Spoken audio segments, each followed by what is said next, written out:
A veure, per a aquelles persones que no han pogut veure el conte que he contat perquè no tenen Instagram, vaig a tornar-lo a contar, val? He triat aquest conte, que és un dels meus preferits, que es diu L'arbre generós, perquè el veig molt vinculat a aquesta etapa que estem vivint en les nostres vides, val? L'arbre generós. Hi havia una vegada un arbre. Veu l'arbre? Que estimava un nen petit. El nen cada dia anava a veure l'arbre. Veu el nen com anava a veure l'arbre?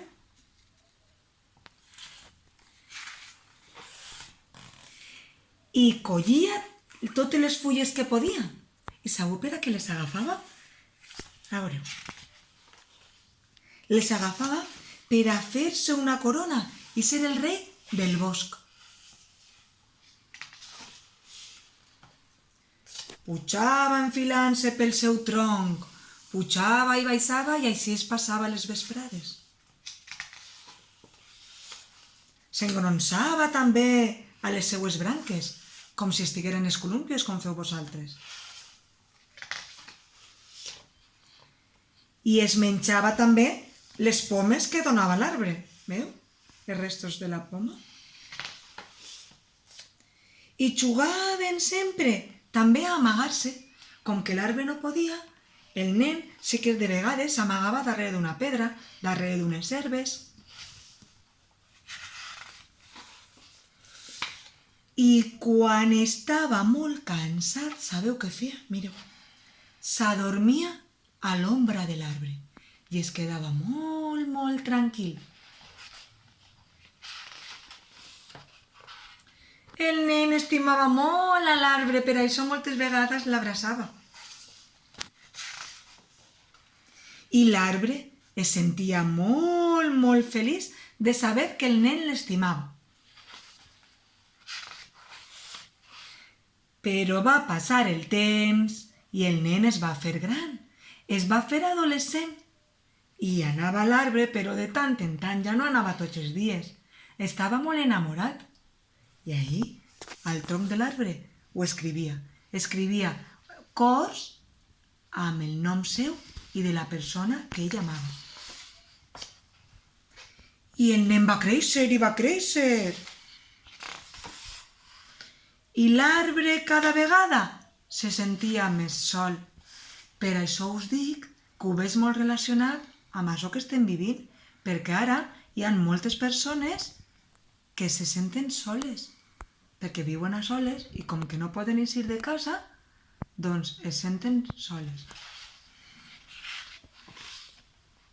Però un bon dia, l'arbre va veure que arribava el xiquet i li va dir: «Vine, vine, nen, enfila't pel meu tronc, engronsa't en les meves branques, vine».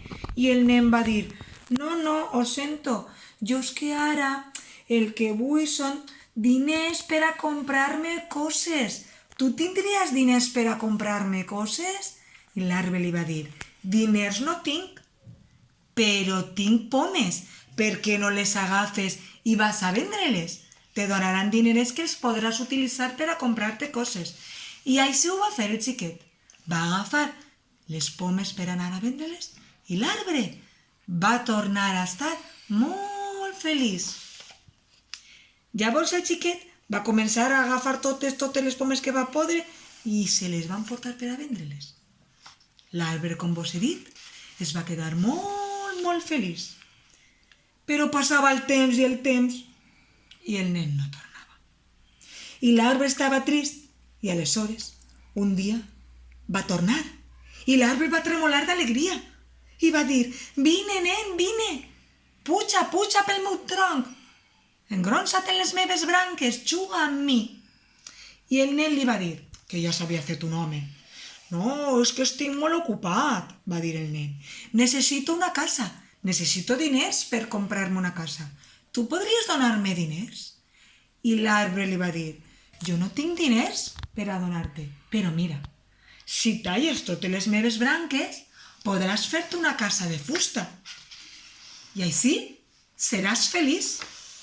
I així ho va fer el nen, que ja s'havia fet un home.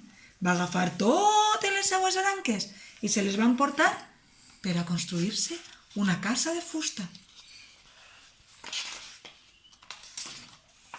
I l'arbre va ser molt, molt, molt feliç. Però va passar molt de temps i el nen no tornava. No tornava i no tornava. Però un dia va vindre i ja estava vellet. El nen s'havia fet adolescent, després es va fer home i ara era un vellet. I va vindre, però li va dir: arbre, arbre, tu no tindries una barca per donar-me? És que vull anar-me'n navegant lluny, lluny d'ací. I l'arbre li va dir: jo no tinc una barca per donar-te, ni tampoc diners per donar-te i que te la compres. Però mira, si talles el meu tronc, podràs fer-te una barca. I així va fer. Va tallar el seu tronc, va deixar la soca de l'arbre, ho veu? I es va fer una barca per anar-se'n lluny, lluny, navegant. I l'arbre així va ser molt, molt feliç. Però sabeu què? No era feliç del tot l'arbre.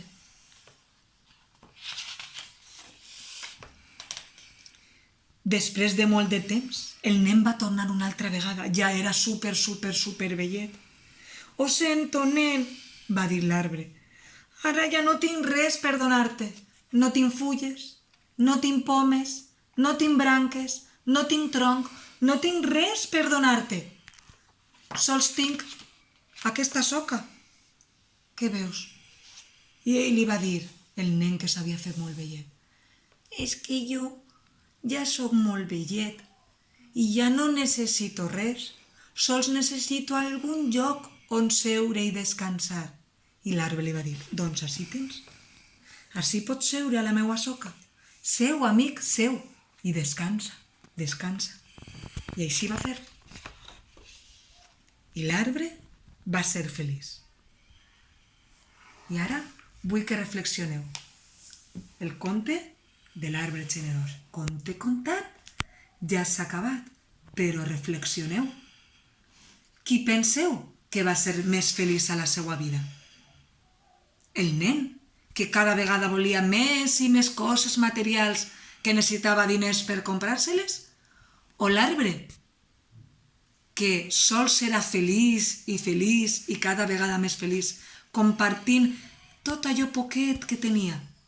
Reflexioneu i penseu qui va ser més feliç dels dos. Conte molt relacionat amb l'època que estem vivint.